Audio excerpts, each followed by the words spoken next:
இவ்வளவு எதுக்கு? நம்ம ஹெர்மைனி அளவுக்கு அவன் மந்திர வித்தைகளை செஞ்சிருவாங்களா? கிட்டவா,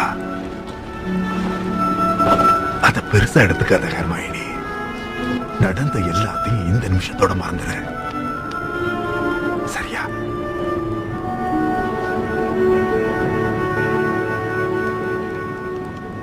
ஹாரி ஹாரி ஹாரி, உன்னை இங்க வரவழைச்சு தண்டனைக்கு பதிலா என்னோட ரசிகர்களுக்கு பதில் போடுற வேலையை கூட எதிர்பார்க்கல.